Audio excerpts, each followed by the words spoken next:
Muito feliz de ter a oportunidade de mais uma vez estar aqui.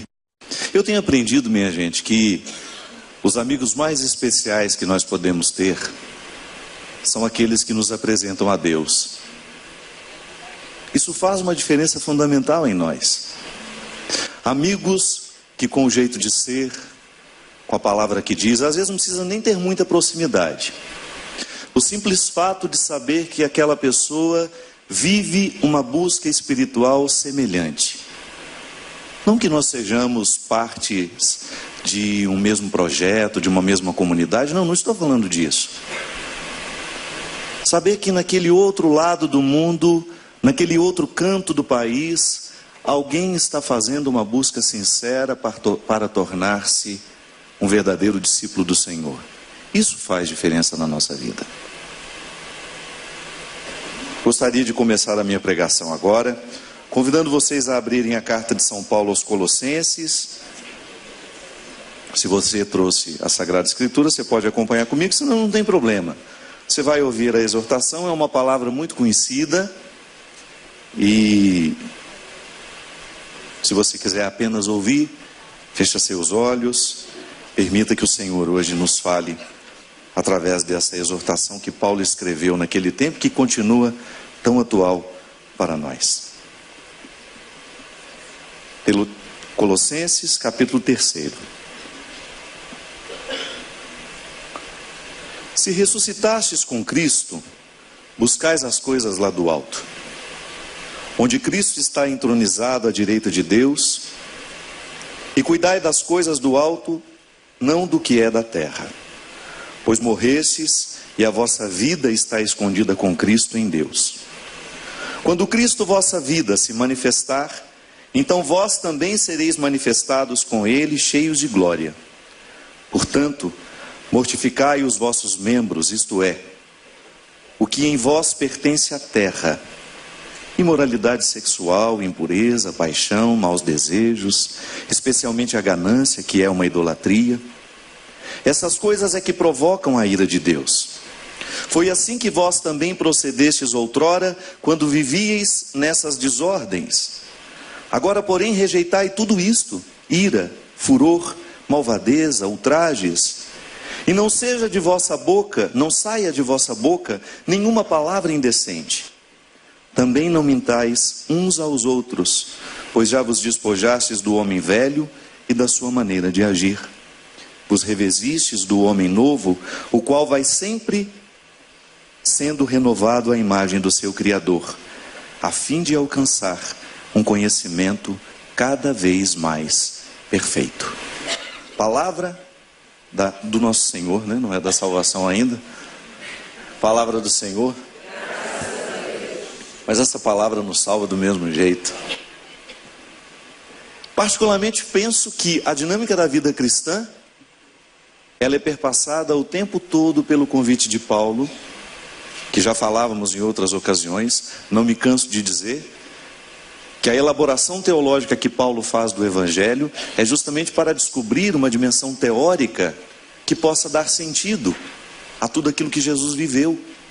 É uma leitura que ele faz dos acontecimentos à luz de toda a capacidade intelectual que ele tinha, de interpretar o Evangelho, trazendo as dimensões deste Evangelho para a nossa vida, para que isso seja razoável. O que é uma coisa razoável, minha gente? O que é razoável? É aquilo que passou pela razão. Isto é, não estamos falando uma ignorância, não estamos propondo uma idiotice. Aliás, o desafio de tornar a fé razoável é um dos maiores dos nossos tempos. Você sabe disso, não preciso ficar dizendo. Como muitas vezes é difícil você convencer seu filho, porque a nossa geração, ela vai no movimento. Não é tão difícil para nós ter uma pertença religiosa, mas você já vê a dificuldade de dizer isso ao seu filho, de vê-lo acompanhando, de ir com você a uma missa, a um culto, a quem está nos assistindo em casa. Já é mais difícil nos dias de hoje a gente conseguir levar para o contexto religioso as pessoas que estão cada vez mais seculares. O que é secular? é aquilo que está imerso no mundo, são aqueles que estão imersos no mundo, incapacitados de fazerem uso da sua transcendência. Ah, que palavra difícil, padre. Transcendência é tudo aquilo que é naturalmente humano, mas que nos expulsa para um outro contexto superior. Ah, é muito bom a gente ser expulso de vez em quando. Rogerinha me expulsou ontem com a música que ela cantou. De repente eu estou preso nas minhas realidades mundanas, escuto uma palavra, escuto uma música que faz o que comigo? Como se fosse um elevador. Manda para cima. Tive a oportunidade de transcender. A transcendência a gente experimenta naturalmente no dia a dia. Uma história bonita que você escuta, tudo aquilo que sensibiliza a nossa alma, um texto poético que você lê, uma cena bonita que você viu num filme, um quadro, ou até mesmo um conjunto de paredes. Você entra dentro de uma catedral, ela é um convite à transcendência. Você entra dentro de uma igreja bonita, ela é um convite à transcendência. O sofisticado também nos expulsa de nós e nos faz buscar as coisas do alto. Isto é, aquilo que em mim extrapola tudo o que eu experimento diariamente de mim mesmo. A transcendência, ela é ocasional. Ela não faz parte do meu dia. Eu não estou o tempo todo transcendendo. Eu vivo as minhas realidades mundanas, participo do mundo, mas de vez em quando os meus sentidos ficam aguçados e eu dou um passo adiante, eu vou além. Por isso que eu dizia para vocês que a gente não pode se desprender dos amigos que nos trazem a transcendência. Porque uma conversa pode lhe fazer transcender. Uma conversa abençoada, uma conversa bendita. O que é a palavra bendita? É a palavra que está mergulhada na piscina do bem, nas boas intenções. A malícia está fora, a desonestidade está fora. É tão bom quando você percebe que o discurso do outro é honesto com você. Estabelece entre você e o interlocutor um vínculo de confiança, que eu particularmente considero que é uma das coisas mais ricas que humanamente nós podemos experimentar, é você olhar no outro e falar assim: eu confio em você, eu sei que você não me engana, eu sei que você não está fazendo um discurso para me ludibriar, eu sei que você está colocando as cartas com clareza na mesa. O vínculo da confiança nos permite a transcendência. Por quê? Ele é razoável. Eu descubro que há uma razão naquilo que está sendo dito. Não está perpassado pela mentira. Não está perpassado pelo dolo, pelo engano. E é por isso que em muitas menções na Sagrada Escritura, Deus fala ao ser humano como um amigo fala a um outro amigo. Minha gente, o discurso que nós podemos mais compreender, o relacionamento que nós podemos mais identificar como um impulso para a nossa transcendência, desculpe-me os outros, mas é a relação de amizade. Amizade não tem obrigação. Se eu sou pai de alguém, não tem obrigação. Amizade não tem obrigação. Se eu sou pai, eu sou naturalmente, ainda que eu não sinta assim, ainda que eu seja livre para amar o meu filho, sem os compromissos da obrigação, e aí tem que ser muito evoluído para ser pai desse jeito. Você olhar as faturas todo mês, meu Deus do céu, quanto que esse bichinho me custa por mês? Tem que estar muito evoluído no amor, na capacidade de deixar o outro ser quem ele é. Mas há um código de obrigação. Eu preciso ser pai do meu filho. Eu sou obrigado a ser pai do meu filho. A mãe é a mesma coisa. Irmão, parente de maneira geral. Aliás, ô palavrinha horrorosa, parente. Dependendo do caso, é o pior defeito que a gente tem na vida. Você vê pela alegria da pessoa. Eu estou recebendo os parentes essa semana, vem cá. Aquela satisfação estampada no rosto. amigo não tem obrigação. Depois, com o tempo, por causa da fidelidade, você pode até descobrir situações que lhe colocam, porque obrigado é ser grato, né? Não é outra coisa. Eu sou grato a você. A amizade vai colocando entre nós uma relação de gratidão. Isto é, sou capaz de reconhecer nos meus dias o bem que você me causa e quero corresponder. Mas não tem nenhum vínculo sanguíneo nos obrigando a ser amigos uns dos outros. Eu acho fantástico que para Paulo, e depois você vai perceber isso em outras passagens, Paulo identifica o relacionamento com Deus como uma amizade profunda marcada pela gratidão. Por quê? Porque Deus é essa força que nos inspira a transcendência. Sopra em nós diariamente um sopro que nos faz avançar, sair das escravidões da carne. Essa palavra de hoje fala isso, e eu não me canso desse texto, minha gente. Eu acho que eu posso pregar 1000 vezes sobre ele, que 1000 vezes eu vou descobrir motivos novos nele. Primeiro porque eu acho ele pertinente. Eu não vivi em outras épocas. A minha experiência de vida tem 40 anos. Eu não tenho muito mais que isso, porque até os 5 eu nem tinha condições de compreender o mundo. Mas a partir das primeiras lembranças que eu tenho tido uma oportunidade de fazer uma análise da breve história do meu tempo. Eu não sei quanto tempo eu vou durar, mas é a história que eu tenho. As outras eu conheço lendo. As outras vidas, os outros costumes, as outras sociedades eu conheço lendo. Mas eu tenho condições de dar testemunho da minha história. E vou dizer para vocês que a análise que eu faço dos meus tempos é que nós estamos caminhando a galope, num cavalo muito rápido, nos conduzindo a um contexto de superficialidade, de artificialidade assustador.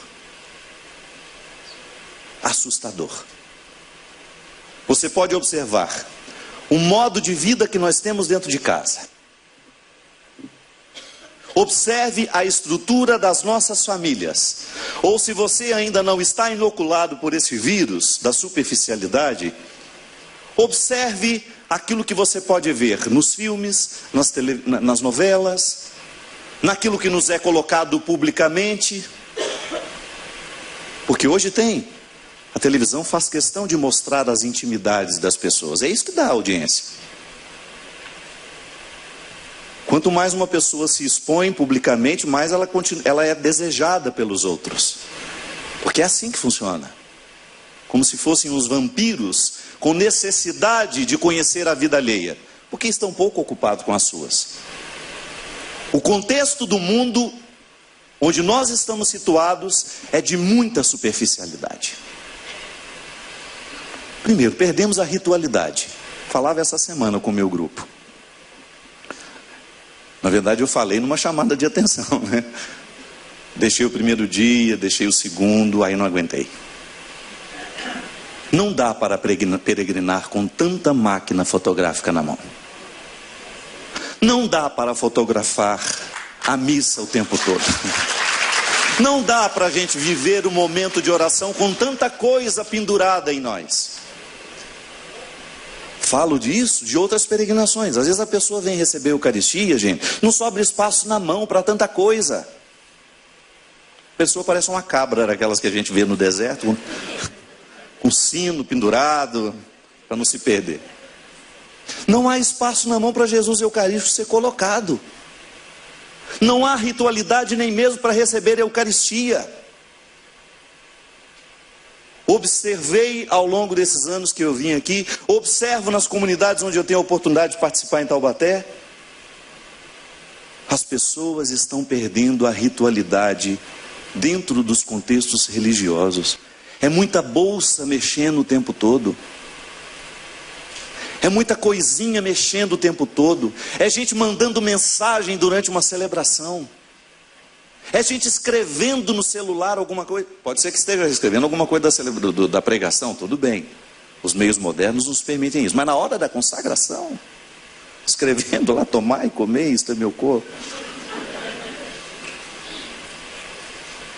estamos superficiais. Nas nossas casas a gente não tem mais o ritual do alimento. Não temos mais o ritual do alimento. E quando vamos para as mesas, é impressionante a quantidade de celulares que depositamos em cima dela. Que aliás não tem nada mais porco, com perdão da palavra, do que isso. Esse celular você vai para o banheiro, esse celular você vai para o mercado, esse celular você trabalha com ele, você pega no dinheiro, aí você chega em casa, a primeira coisa que você faz, começa a conversar, 2 minutos depois você já pega o celular, porque chegou. Os outros não existem para você. Nós estamos sendo cada vez mais formatados pela superficialidade. Nós estamos cada vez mais privados do encontro com o outro. Porque, minha gente, cá entre nós, quando nós nos sentamos à mesa, nós matamos muitas fomes. Não é só a fome do corpo. Nós matamos a fome que nós temos uns dos outros. É a hora que você tem a oportunidade de dizer alguma coisa a seu filho, de percebê-lo, de prestar atenção nele.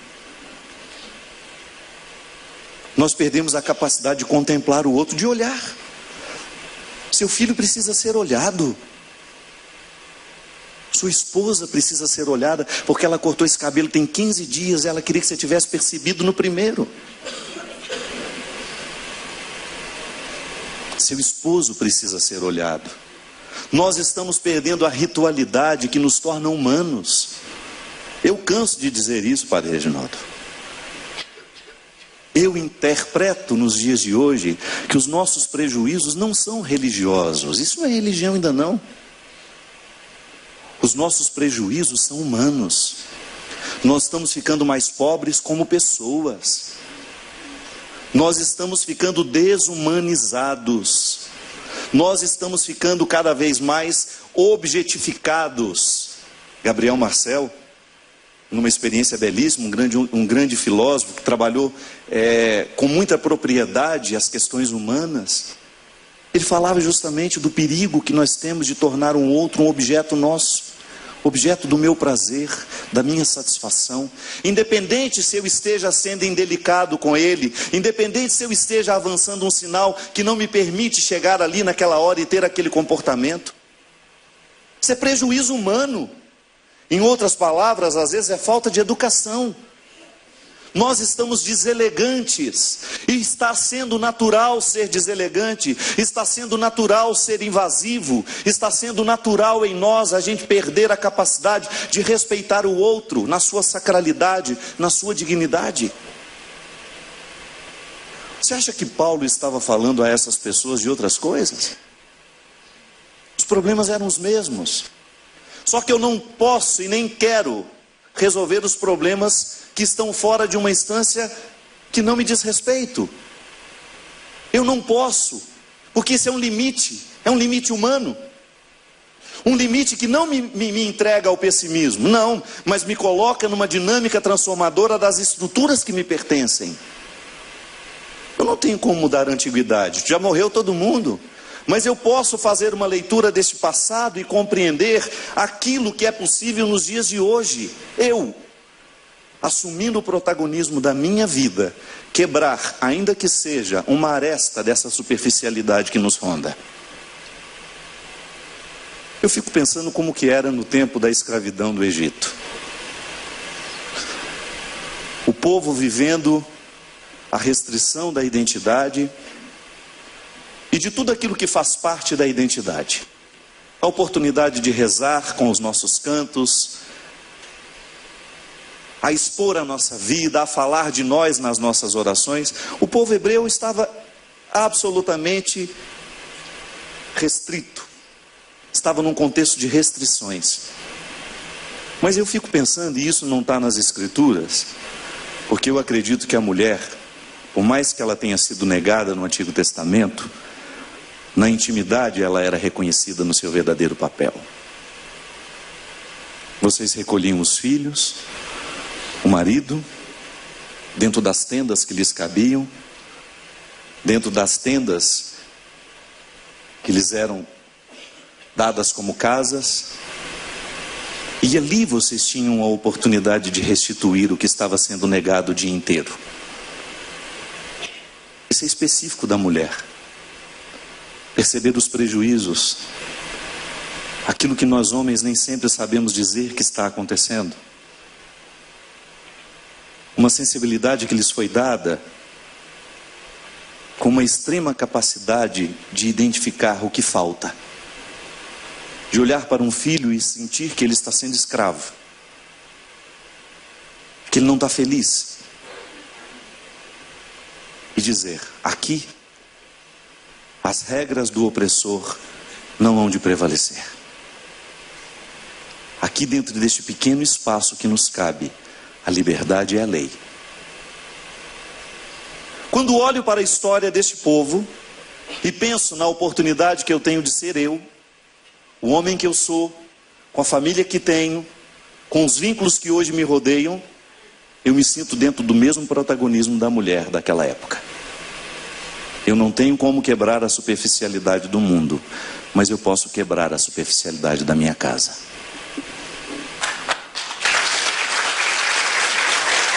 Eu não tenho como mudar as regras da sociedade, mas dentro da minha casa eu quero construir as regras que permitam a nossa humanização. Aí você entra dentro do conceito de família particular. Não é assim que funciona? Qual é a igreja particular? Se pelo batismo eu tenho a oportunidade de ser rei, profeta e sacerdote. Quem é o sacerdote na sua casa, Dunga? Você e a Néia. Porque você não é machista. Você divide. E ela está mergulhada na mesma autoridade batismal que você. Onde é que Deus pode restaurar a sua igreja? Onde é que Deus pode restaurar o mundo? É na minha casa. É na estrutura do meu lar que eu tenho o poder de barrar toda e qualquer estrutura que eu reconheço como diabólica. Falava isso também ao longo dessa semana. O diabo é ardiloso. E ele entra na nossa casa de maneira elegante, com um sorriso nos lábios. Ele entra levado por nós. Entra levado por nós. Ou você já viu uma garrafa de uísque entrando correndo na sua casa? O máximo que você faz é vê-la no supermercado. Vem cá, me leve. O alcoolismo socializado dentro das nossas casas. Minha gente, não fuja da responsabilidade de saber o que é verdadeiramente diabólico. É tudo aquilo que lhe quebra. É tudo aquilo que lhe tira o direito de ser quem você é. O pecado não é outra coisa senão uma oportunidade que o diabo tem de nos privar de ser quem podemos ser.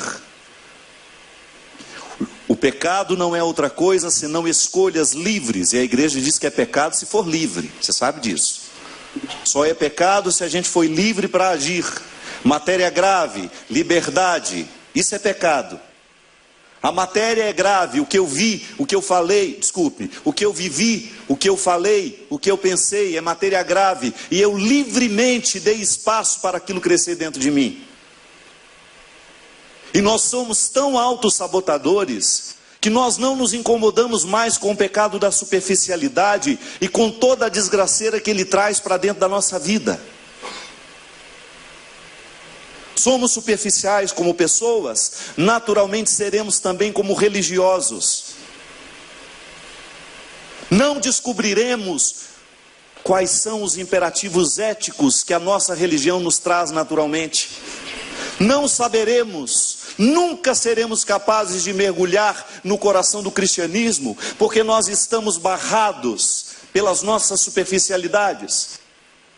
Jesus já rasgou os véus do templo, já nos convidou a visitar o Santo dos Santos, e nós ainda estamos lá na beirada do templo, sacrificando os animais errados, fazendo o sacrifício equivocado, porque ainda não chegamos ao entendimento, porque não oferecemos a Deus a nossa mente, não oferecemos a Ele a oportunidade de transformar o que de fato precisa ser transformado. Porque enquanto a minha religião for uma bolsinha que eu levo de acordo com as minhas conveniências, Essa religião, ela é perfeitamente dispensável na nossa vida. Ela só vai nos pesar. E ela será a causa da nossa condenação humana. Porque eu nem estou falando de eternidade não, viu? Eu não sou síndico dela. Embora Deus tenha me dado autoridade no meu sacerdócio de ligar e desligar, eu prefiro agir com muita cautela quando o assunto é a vida na eternidade. Eu conheço os limites do meu entendimento. Eu não sou síndico da eternidade, eu não tenho condições de dizer quem estará, quem não vai, quem não vai. Aliás, quando você falou ali, eu lembrei, sabe quem que eu acho que fica no porteiro do céu? Sabe quem são os porteiros do céu? Os nossos funcionários. Os nossos funcionários, aqueles que trabalharam com a gente ao longo da vida, que estarão lá ao lado de São Pedro. Quer saber o cristianismo do outro? Conversa com o empregado dele. Aquela senhora que trabalha anos dentro da sua casa, que te alimenta, que lava sua roupa, que limpa a sua casa. Esse viu você de perto. Esse conhece o seu cristianismo. Esse conhece a sua capacidade de ser justo. Esse conhece a sua capacidade de fazer justiça social.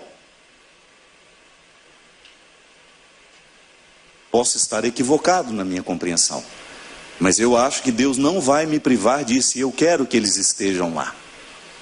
Os que trabalharam próximos a mim sabem mais do meu cristianismo do que vocês que me admiram de vez em quando, que me encontram de vez em quando.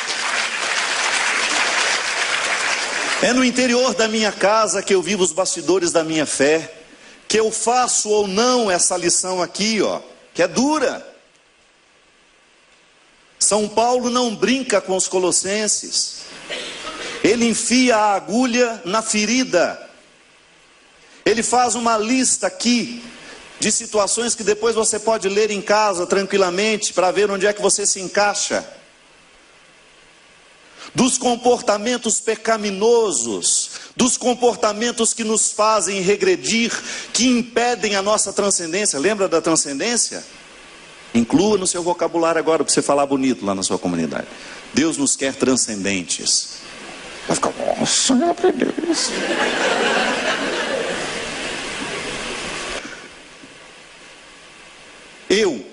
Se eu alimento o pecado, se eu injeto sangue nesse pecado, nessa lista que o São Paulo está me dizendo, eu não tenho condições de alcançar as coisas do alto. Minha gente, isso é tão sério. É tão sério. O cristianismo é uma proposta tão bem elaborada do ponto de vista humano. Não estou falando das transcendências que ele nos permite, não. Volto a dizer, depois a gente se entende na eternidade. Morre melhor quem vive bem. Quem está construindo o seu dia a dia a partir das regras que o Evangelho nos coloca e que São Paulo nos alerta de maneira mais sofisticada, porque ele é um cara que teoriza a prática. Quem está de olho nisso, não se preocupe com a eternidade, não. Ela será uma consequência natural do viver bem aqui. Construa uma vida com dignidade, ofereça dignidade a quem passar por você. Busque a vida no Espírito, que é essa que lhe dá condições de triar o que de fato pode lhe alimentar como homem, como mulher, o que diz respeito a você e o que não diz mais. Gente, isso é tão interessante, porque isso muda até o jeito como a gente se veste, muda os ambientes que a gente frequenta, muda os assuntos que a gente quer ter. Como muitas vezes é natural em nós o fosso da superficialidade. Ontem Deus me deu um tapa na cara. Uma coisinha que eu recebi antes de dormir. É uma frase de um ateu. Posso ler para vocês?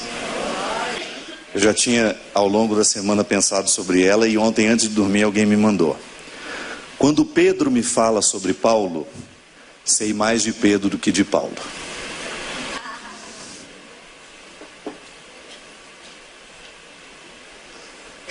Às vezes nós nos sentamos para conversar, os nossos assuntos são os outros. Você viu fulano de tal? Superficialidade. Nós temos medo de falar de nós. Então a gente se esconde na fofoca. A fofoca, o evidenciar o outro naquilo que ele tem de pior, é uma maneira que a gente tem de se defender do que a gente tem de ruim também. Isso é rasteiro.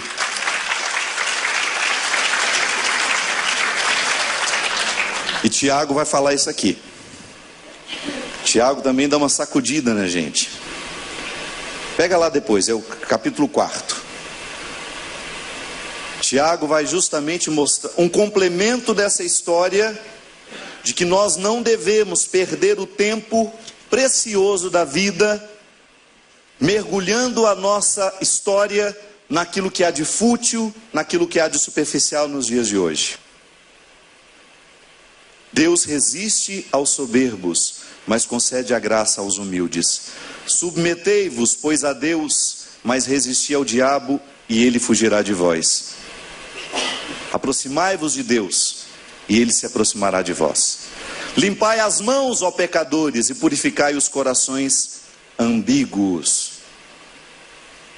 Coração ambíguo, aquele que está dividido, que ainda não viveu a graça da unidade, que ainda não está unificado, que está quebrado pelas mazelas, pelas mediocridades que são próprias dos nossos dias. A ação do Espírito na vida da igreja está justamente em converter o nosso gosto. Pode ter certeza disso. Se Deus tiver a oportunidade de converter os seus desejos, as suas atitudes estarão naturalmente transformadas. Não adianta você querer transformar a atitude se antes não permitiu a Deus a oportunidade de converter os seus desejos. É na instância do desejo que nós somos formatados. É antes da atitude. Kant também dizia isso. O caráter de um homem se mede a partir do que ele acha engraçado. Vem antes.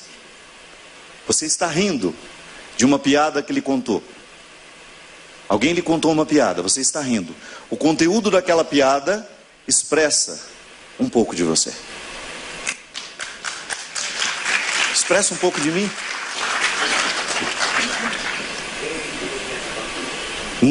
Como? Nos bastidores da vida, minha gente, é lá que nós estamos. Nós tantas vezes falamos buscar as coisas do alto. Vamos buscar as coisas do alto. Tá, mas então busque primeiro o fosso da sua humanidade. Lá onde você acoberta diariamente aquilo que você tem de mais vergonhoso. Lá onde estão os seus pecados de estimação.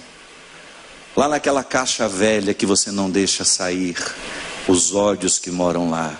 Os ressentimentos que estão há anos sendo nutridos pelo esquecimento. Esquecimento nutre ódio. Porque a gente só se liberta deles depois que a gente trouxe à tona, olhou nos olhos, fez o dever de casa e ajeitou na gaveta lá, de um jeito que ele não venha mais se tornar parte de nós.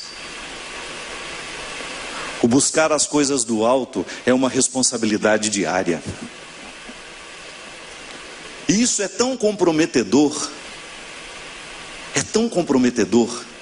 que se você achar que isso é demais para você, tenha coragem de assumir.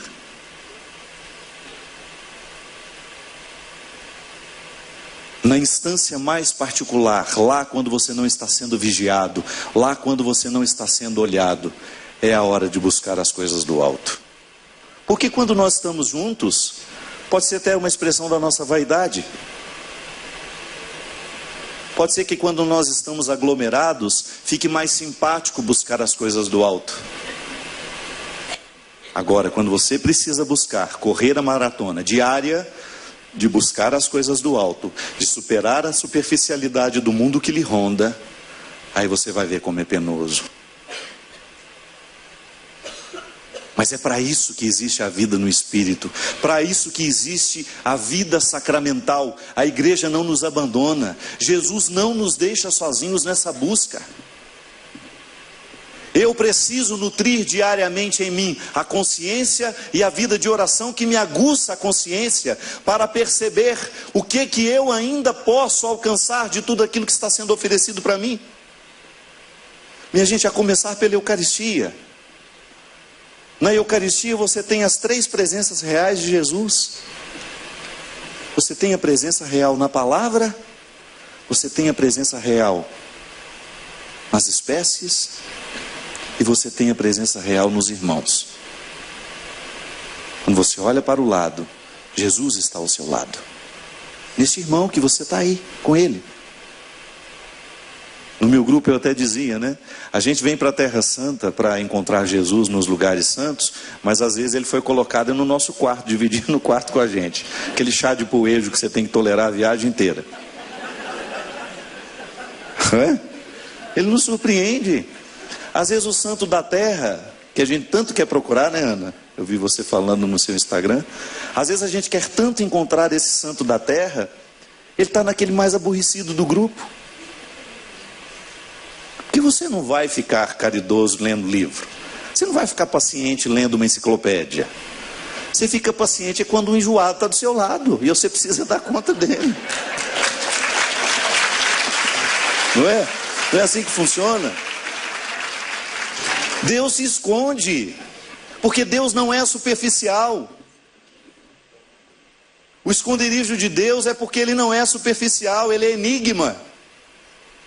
É um enigma a ser desvendado. A pergunta não pode ser respondida de qualquer jeito, não é sim, não é não. Tem que buscar. É aqui que aconteceu? Não sei. Alguns lugares você tem a geografia do acontecimento, mas eu não estou nem aí se foi aqui, se foi ali. Eu estou em Jerusalém, isso me importa. Isso me importa. E às vezes dentro do próprio lugar santo, você encontra mais o diabo do que Deus. O diabo grita lá dentro, dá vassourada na gente. Tudo em nome da proteção do sagrado. Uma prova de que ter religião não é garantia de nada. A gente pode ser muito bem religioso e ser diabólico nas mínimas coisas. Mas não estamos fazendo julgamento não, só estamos constatando que não basta ser. Porque nós também somos religiosos e damos vassourada uns nos outros nos grupos de oração lá dentro das nossas estruturas. Nós também dizemos religiosos e nós somos arrogantes nos nossos grupos. Porque eu sou o líder há 25 anos. Sou coordenador desse grupo há mais de 35 anos. Olha o Papa Bento XVI, esse homem era Papa e renunciou. Tem gente que não é capaz de largar uma pastoral da Crisma. Tem gente que não é capaz de renunciar, porque às vezes, o trabalho que a gente realiza, porque ele não tem coração, porque ele não tem mística mais, porque ele se tornou um mero trabalho, ele faz mais mal do que bem. E Deus não pode fazer nada com as nossas obras se deixar de possuir o nosso coração.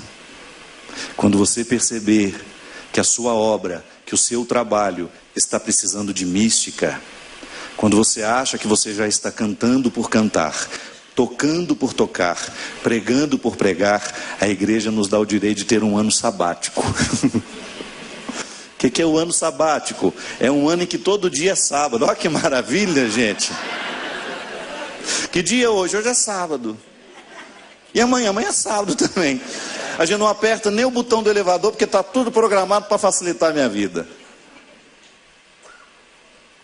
Mas se você se dispõe a estar dentro da igreja, em nome de Jesus, não reproduza o diabo lá dentro. Quando o Senhor fala que sobre a sua igreja o diabo não há de prevalecer, Ele está contando com a gente, viu? Ele Ele está contando com a nossa fidelidade. Ele está contando com a nossa honestidade. Porque se eu resolver ser desonesto nos espaços que me cabe, eu estou traindo a profecia de Jesus, que o diabo não há de prevalecer sobre a igreja. Pode não prevalecer sobre a igreja mística, mas quando eu abro brecha como um tijolo dessa construção, se ele prevalece em mim, ele faz mal aos que estão ao meu lado. Então, abre os olhos, cuidado para que o seu cristianismo não se torne uma reprodução do inferno onde você está. Não acenda mais o fogo do inferno, porque já está aceso demais. Não chegue lá com um saquinho de pólvora para poder aumentar o fogo. O mundo já está diabólico demais para nós que somos cristãos decidir livremente continuar diabolizando as estruturas do mundo. Nosso convite é outro, minha gente. Nosso convite é amarrar esse mundo e fazê-lo subir. Você conhece aquela música do Gilberto Gil? Se os campos cultivados neste mundo são duros demais. Já ouviu isso? Amarra o teu arado a uma estrela. Que coisa linda. Amarra o teu arado a uma estrela. Significa isso. Cultive a terra. Não deixe de trabalhar as questões humanas, mas amarre esse trabalho na transcendência. Leve o chão para o céu. Leve as pessoas, leve seus amigos, seja um instrumento de transformação na sua casa. Mude essa cara quando você volta da missa, pelo amor de Deus, porque as pessoas acham que você sofreu um suplício porque você foi. Você chega tão aborrecida, já derrubando tudo. Ninguém foi à missa, né? E não vai mesmo, porque Deus me livre, eu vou lá para voltar desse jeito. Que desgraceira é essa que esse padre deve fazer lá, que a minha mãe volta nesse estado de nervo, gente? Que acontecimento horroroso. Isso deve chicotear todo mundo lá, porque ela volta numa tristeza, num nervosismo, deixa o feijão queimar. Não. Vai buscar as coisas do alto no dia a dia e faça isso resplandecer no seu rosto. Quem busca as coisas do alto resplandece no rosto. E vai dirimindo, vai retirando dia a dia tudo aquilo que é fútil na estrutura dos seus dias. Porque volta a dizer, você será convidado a ser fútil o tempo todo. Com todo respeito aos amigos e aos convívios de vocês. Eu falo isso pelos meus. São poucos os espaços humanos que hoje convidam-nos a viver a profundidade da vida. São poucos os contextos humanos onde o evangelho é natural. Não é nenhum problema a gente falar de nós e falar menos dos outros. Não é nenhum problema a gente se expor. Eu sou um miserável e estou lutando nisso, daquilo. Me ajude, Luciana. Porque quando eu conto uma fraqueza, eu estou naturalmente me comprometendo com aquele que me escutou. O padre me contou que ele é assim. Então significa que ele está me contando para eu ajudá-lo a observar. Buscar as coisas do alto, para mim é isso.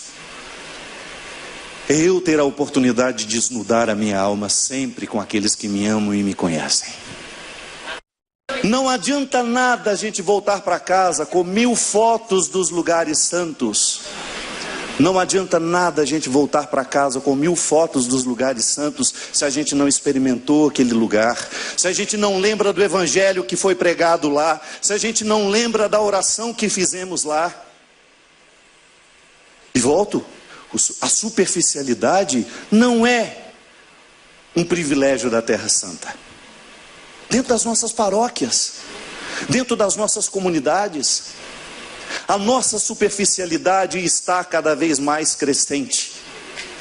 Estamos cada vez mais superficiais, estamos reduzindo a nossa experiência cristã a muitas vezes a reprodução de um comportamento. É dentro do coração da gente, minha gente. É no interior do coração que a ação do Espírito vai acontecer. Você sabe por quê? A gente merece isso. Tomai, isto é o meu corpo. Não é isso que nós escutamos? Quando você escuta isso, o que você pensa? Que você está recebendo Deus em você. Só que não esqueça a reciprocidade dessa frase. Jesus diz a mim: tomai, isto é o meu corpo. Só que Ele quer ouvir você também dizer isso. Sim, Senhor, toma também o meu corpo, seja em mim, haja através dos meus braços, ande pelo mundo através das minhas pernas, olhe para as pessoas através dos meus olhos, diga ao mundo através das minhas palavras. A Eucaristia nos torna um com o Senhor, nos torna um com o Senhor. Isso é um dom, minha gente, maravilhoso. Esse é o ponto de partida para buscar as coisas do alto. O Cristo está em mim, o Cristo está em você. Nós não podemos negar em hipótese alguma a presença do Senhor no outro, por mais pecador que ele seja. Mas nós podemos apressar essa semelhança.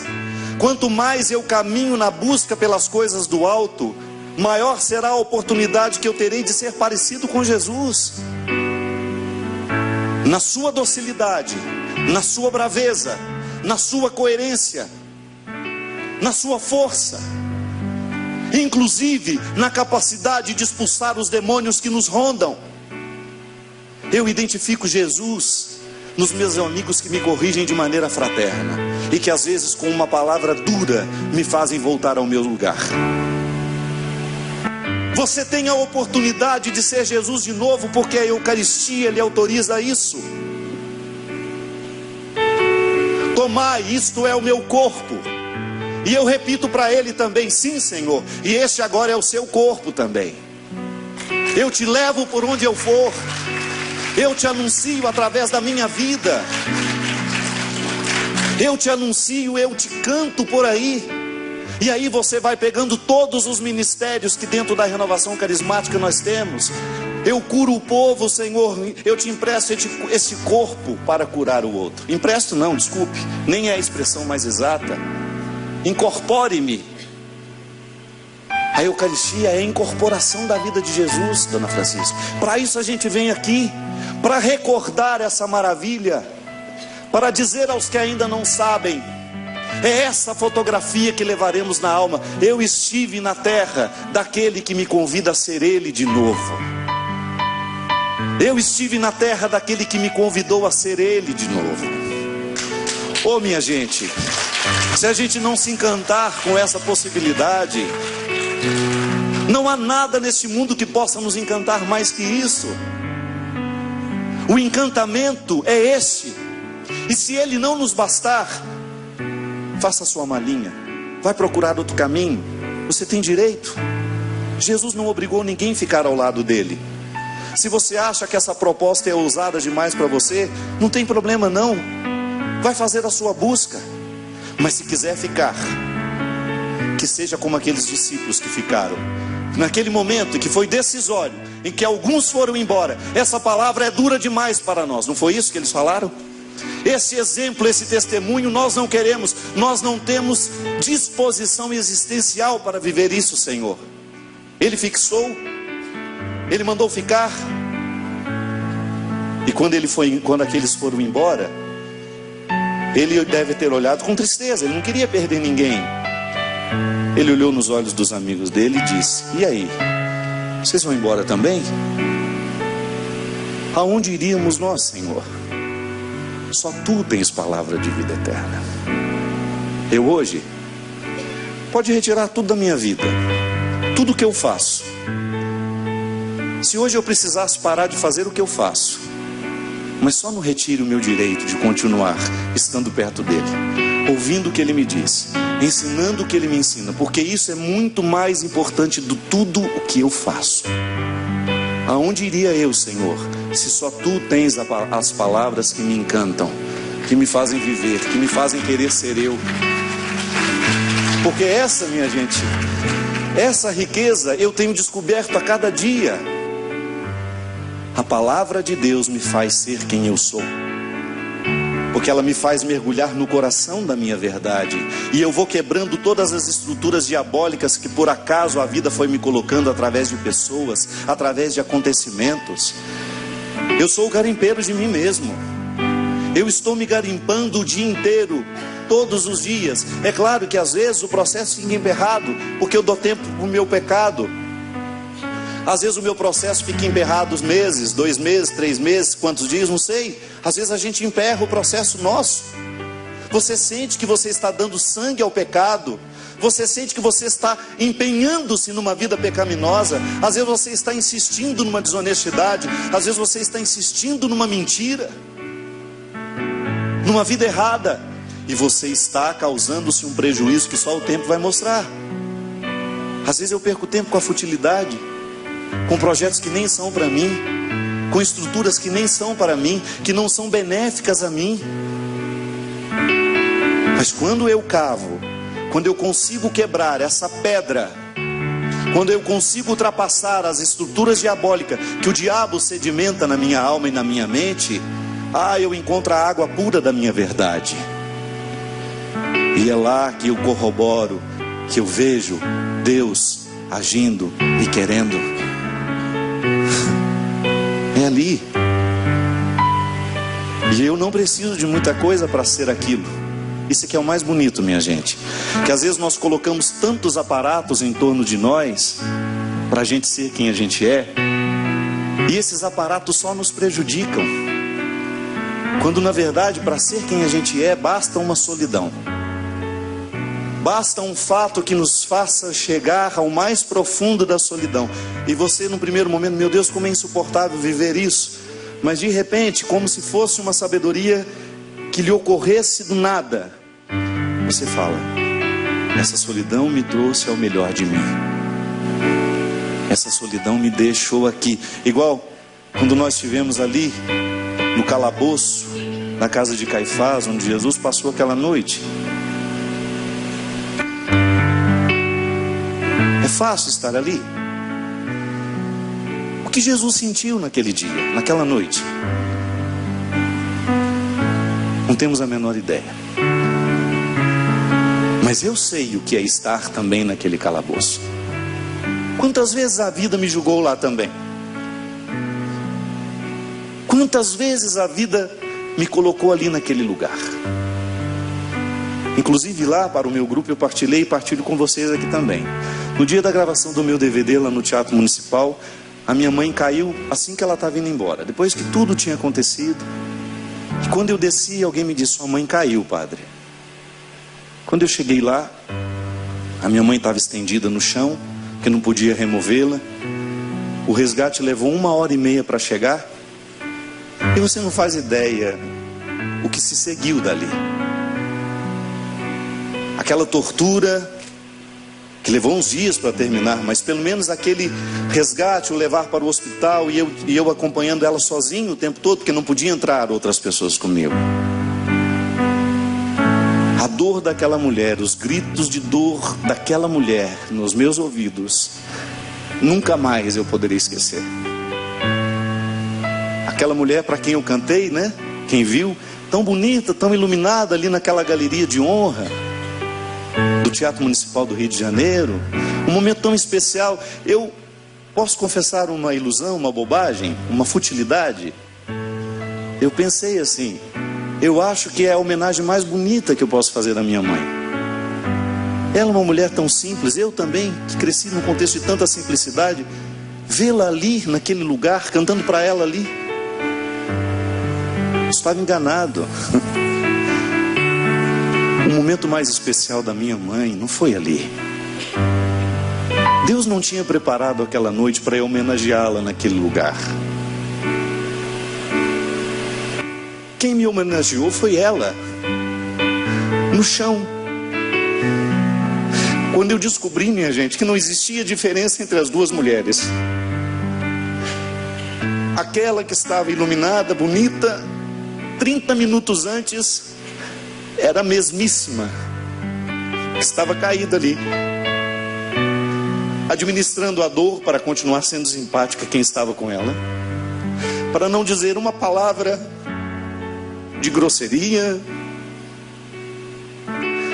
E depois o que se seguiu, a oportunidade de ver a minha mãe tão vulnerável, com dificuldade até mesmo de sair daquela maca para ir para os aparelhos que precisava identificar onde tinha sido a fratura. Ela fez uma fratura inteira aqui, aquelas fraturas que doem com um simples toque da mão. O que eu passei naquela madrugada, dentro daquele hospital com a minha mãe, não foi nada perto do que eu tinha passado antes. Eu me lembro direitinho dela segurando aquele tercinho que ela não abandonou por nada nessa vida, até para fazer os exames. Ela fala: ô moço, deixa eu ficar com ele na minha mão. Não pode, né? Era um tercinho de madeira. O rapaz: tá bom. Quando eu vi aquele quadro, aquela cena, e quando eu entrei ali naquele lugar onde Jesus passou a noite, foi imediata. Deus me colocou de novo ao dia 25, que já era de madrugada, já tinha dado meia-noite. No dia 25 de novembro, quando eu olhei e entrei naquele lugar, que eu fechei os olhos, que eu senti o silêncio e me reportei ao sofrimento de Jesus naquele momento, a única pessoa que me veio foi o rosto da minha mãe. Porque ela, para mim, é um território onde Deus me fala. De todos os livros que eu já li, de tudo aquilo que eu tive a oportunidade de escutar, eu não vou negar para vocês, a minha mãe é o livro mais bonito que eu já li na minha vida. E naquele momento, ela com tanta simplicidade... Obrigado. Muito obrigado. Naquele momento, ela com tanta simplicidade, ela me ofereceu o Deus que ela conhece, o cristianismo que é sólido nela. A minha mãe não é uma mulher fútil. A fé educou a minha mãe, colocou-a no altar. É uma fé simples, minha gente. Ela não tem condições de conversar 10% da teologia que eu aprendi comigo. Mas aquela mulher me eleva. Aquela mulher é um altar onde Deus é vivo para mim. E eu tenho certeza que naquela noite, por mais que eu estivesse ao lado dela, ela estava sozinha. Era ela e Deus. Porque a vida é assim. De vez em quando nós também somos colocados no calabouço da vida, dos acontecimentos, dos fatos. E por mais que alguém esteja segurando na nossa mão, é só Deus. Eu e Deus. É por isso. É por isso que isso aqui não é um projeto vazio. Buscar as coisas do alto é um investimento humano, para que você tenha condições de suportar os piores momentos da vida, sem perder a serenidade, sem perder a harmonia, sem perder a paz. A Sagrada Escritura, o conhecimento do Senhor, nunca deve ser para nós a obrigação